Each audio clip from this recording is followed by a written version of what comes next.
Hey, I'm Tommy. I'm the co-founder of El Masno, in charge of operations. And as a team, we are looking to build different concepts that are fun that we want to bring to Singapore and hopefully around the world. So the idea at first was to build a concept that was immersive and fun.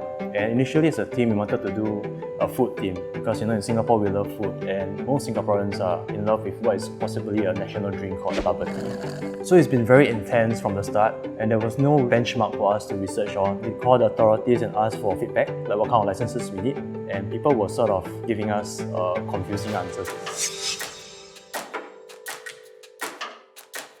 What got us really excited just watching people walking through is that certain rooms, when they open the door, they just go wow. So I think we've created many touch points that gets people excited as well as being immersive. And when we talk about being immersive, it's how we get all 5 senses activated.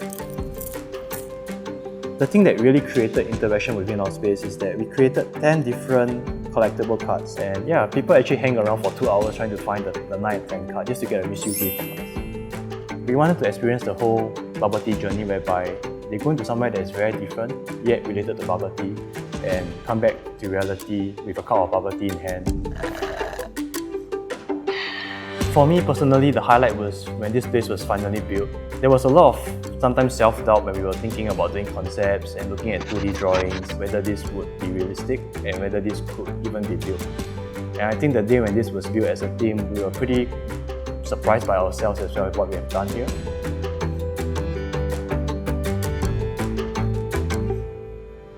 The 5 key things to have a successful project like this is, firstly, you need to have the right team that is always aligned with what you want, clear vision of what you want, yet be very flexible to changes. You need to plan. You need to plan for what goes right and what goes wrong. Number 4 is you need to find the right partners. And lastly, I think you need to make friends with people around you. By friends, I mean like even cleaners of the venue, the security around here, the estate people, because you never know when they can help you. Among my peers, you always hear people like, I want to do this, I want to do that, but they end up finding excuses for it. I don't have enough funds, I don't know how to do it. And for me, why I started doing this is that I just didn't want to have regrets with what I want to do. So if you're thinking to do your own business, find reasons for why you want to do it and don't find excuses for why you can't do it. And just go for it. You never know where it gets you.